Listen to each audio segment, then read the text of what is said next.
YouTube family, नमस्ते प्रणाम। आप लोग कैसे हैं? उम्मीद करते हैं आप लोग अच्छे ही होंगे। आस्था चैनल में आप लोग का स्वागत है।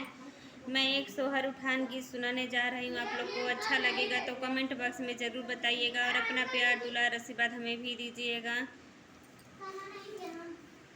कमरिया में दर्द राजा डॉक्टर बोलैदा, कमरिया में दर्द राजा डॉक्टर बोलैदा, डॉक्टर बोलैदा राजा डॉक्टर बोलैदा। कमरिया में दर्द राजा डॉक्टर बोलैदा, कमरिया में दर्द राजा डॉक्टर बोलैदा। डॉक्टर तली है धना 5 रुपैया, डॉक्टर तली है धना 5 रुपैया। 25 दे राजा डॉक्टर बोलैदा, 25 दे राजा डॉक्टर बोलैदा।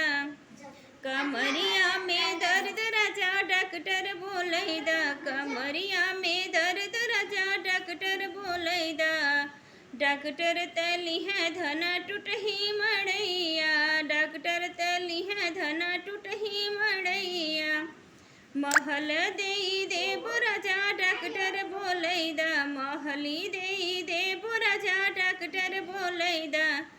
कमरिया में दर्द राजा डॉक्टर बोलैदा, कमरिया में दर्द राजा डॉक्टर बोलैदा।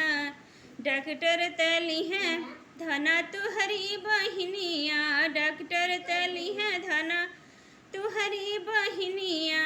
ननद दे राजा डॉक्टर बोलैदा, ननद दे राजा डॉक्टर बोलैदा। कमरिया में दर्द राजा डॉक्टर बोलैदा, डॉक्टर बोलैदा राजा डॉक्टर बोलैदा, डॉक्टर बोलैदा राजा